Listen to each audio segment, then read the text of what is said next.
ನಮಸ್ತೆ. ಶ್ರೀ ಪರಂಜ್ಯೋತಿ ಭಗವತಿ ಭಗವಾನರ ಪವಾಡ. ನಾನು ಮುಂಬೈನ ತೇಜಸ್ವಿ ಘೋಲಪ್. ನಾನು ಸೈಬರ್ ಫೋರೆನ್ಸಿಕ್ ವಿಭಾಗದಲ್ಲಿ ಅಧಿಕಾರಿನಿಯಾಗಿ ಕೆಲಸ ಮಾಡುತ್ತಿದ್ದೇನೆ. 2006ರಲ್ಲಿ ವಿದ್ಯಾರ್ಥಿನಿಯಾಗಿದ್ದಾಗ ಭಗವದ್ ಧರ್ಮವನ್ನು ಸೇರಿದೆ. ಕ್ರಮೇಣ ಶ್ರೀ ಪರಂಜ್ಯೋತಿ ಅಮ್ಮ ಭಗವಾನರೊಂದಿಗೆ ನನ್ನ ಸಂಬಂಧವು ಬೆಳೆಯಲಾರಂಭಿಸಿತು. 2011ರಲ್ಲಿ ನನ್ನ ಸಹೋದರಿ ದೈಹಿಕವಾಗಿ ನಮ್ಮನ್ನು ಅಗಲಿದಾಗ ಜೀವನದಲ್ಲಿ ಒಂದು ಮಹತ್ವದ ತಿರುವು ಬಂದಿತು. ಅದು ಅತ್ಯಂತ ತೀವ್ರವಾದ ಮತ್ತು ಜೀವನವನ್ನೇ ಬದಲಿಸುವ ಕ್ಷಣವಾಗಿತ್ತು. ಆದರೂ ಆಶ್ಚರ್ಯಕರವಾಗಿ ನನ್ನೊಳಗೆ ಆ ಘಟನೆಯನ್ನು ಸ್ವೀಕರಿಸುವ ಮನೋಭಾವವಿತ್ತು. ನನ್ನನ್ನು ಸಂಪೂರ್ಣವಾಗಿ ಕುಗ್ಗಿಸಬಹುದಾಗಿದ್ದ ಆ ಸಂದರ್ಭವು ನನ್ನೊಳಗೆ ಜಾಗೃತಗೊಳ್ಳಲಾರಂಭಿಸಿದ ಮೌನ ಶಕ್ತಿಯಿಂದಾಗಿ ಸ್ಥಿರವಾಯಿತು. ಆರಂಭದ ವರ್ಷಗಳಲ್ಲಿ ಸುಲಭವಾಗಿ ಮನನೊಂದಿಕೊಳ್ಳುತ್ತಿದ್ದೆ, ನೋವಿನ ಸುಳಿಯಲ್ಲಿ ಸಿಲುಕುತ್ತಿದ್ದೆ, ನಂತರ ಕ್ಷಮಿಸಲು ಪ್ರಯತ್ನಿಸುತ್ತಿದ್ದೆ. ಆದರೆ ಕ್ರಮೇಣ ಆಳವಾದ ಸ್ಪಷ್ಟತೆಯು ಹೊರಹೊಮ್ಮಲು ಪ್ರಾರಂಭಿಸಿತು.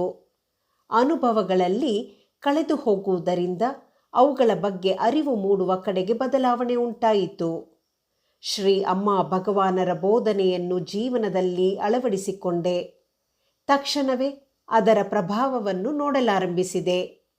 ಈ ಬೋಧನೆಯನ್ನು ಅಳವಡಿಸಿಕೊಂಡಾಗ ನನ್ನ ಸಂಬಂಧಗಳು ಸುಧಾರಿಸುವುದನ್ನು ಕಂಡುಕೊಂಡೆ. ಆಂತರಿಕ ಪ್ರಪಂಚದ ಬಗ್ಗೆ ಜಾಗೃತಗೊಳ್ಳಲು ಪ್ರಾರಂಭಿಸಿದೆ. ಆಲೋಚನೆಗಳು, ಭಾವನೆಗಳು ಮತ್ತು ಆಂತರಿಕ ಸಂಚಲನಗಳನ್ನು ಸಹಜವಾಗಿ ಗಮನಿಸುವ ಸಾಕ್ಷೀಭಾವದ ಸ್ಥಿತಿಯು ಉಂಟಾಯಿತು. ಅರಿವು ಆಳವಾಯಿತು.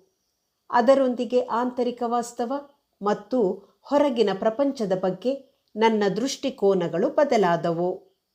ಒಮ್ಮೆ ನನ್ನೊಳಗೆ ನಡೆಯುತ್ತಿದ್ದ ನಿರಂತರ ಸಂಭಾಷಣೆಗಳು ನಿಧಾನವಾಗಿ ಸಾಕ್ಷೀಭಾವದ ಸ್ಥಿತಿಗೆ ದಾರಿ ಮಾಡಿಕೊಟ್ಟವು. ಹಿಂದೆ ತುಂಬ ಮುಂಗೋಪಿಯಾಗಿದ್ದೆ. ಆಗಾಗ್ಗೆ ಸಂಘರ್ಷಗಳು ಮತ್ತು ಗೊಂದಲಗಳಲ್ಲಿ ಸಿಲುಕಿಕೊಳ್ಳುತ್ತಿದ್ದೆ. ಅವು ನನ್ನೊಳಗೆ ದೀರ್ಘಕಾಲ ಉಳಿಯುತ್ತಿದ್ದವು. ಆದರೆ ಸಮಯ ಕಳೆದಂತೆ ಸಂಘರ್ಷಗಳು ಕಡಿಮೆಯಾದವು. ಅಶಾಂತಿಯ ತೀವ್ರತೆಯೂ ಕಡಿಮೆಯಾಯಿತು. ಎಲ್ಲಕ್ಕಿಂತ ಮುಖ್ಯವಾಗಿ ಮನಸ್ಸು ಯಾವುದೇ ಹಳೆಯ ವಿಷಯಗಳನ್ನು ಹಿಡಿದಿಟ್ಟುಕೊಳ್ಳದೆ ಸುಲಭವಾಗಿ ಶಾಂತ ಸ್ಥಿತಿಗೆ ಮರಳತೊಡಗಿತು. ಮನಸ್ಸಿಗೆ ಆಗುತ್ತಿದ್ದ ನೋವುಗಳು ಗಣನೀಯವಾಗಿ ಕಡಿಮೆಯಾಗಿದೆ. ಇಂದು ಸವಾಲುಗಳು ಎದುರಾದಾಗ ಭಾವನೆಗಳು ಅಲೆಗಳಂತೆ ಉದ್ಭವಿಸಿ ತಾವಾಗಿಯೇ ಕಡಿಮೆಯಾಗುತ್ತವೆ. ಸುತ್ತಮುತ್ತಲಿನ ಜನರು ಮತ್ತು ಜೀವನದ ಬಗ್ಗೆ ಆಳವಾದ ಸಂವೇದನಾಶೀಲತೆ ಮೂಡಿದೆ. ಕರುಣೆ ಮತ್ತು ಸಹಾಯ ಮಾಡುವ ಮನೋಭಾವ ಈಗ ಸಹಜವಾಗಿ ಉದಯಿಸುತ್ತದೆ. ಒತ್ತಡದ ವಾತಾವರಣದಲ್ಲೂ ಆಂತರಿಕ ಸ್ಥಿರತೆ ಇರುತ್ತದೆ.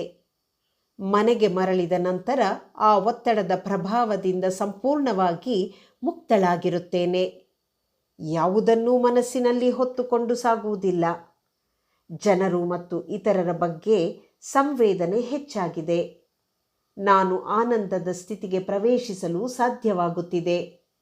ಈ ಪ್ರಯಾಣವು ಆಳವಾದ ಅರಿವು, ಸ್ವೀಕಾರ ಮತ್ತು ಆಂತರಿಕ ಸ್ವಾತಂತ್ರ್ಯದ ಬಾಗಿಲನ್ನು ತೆರೆದಿದೆ.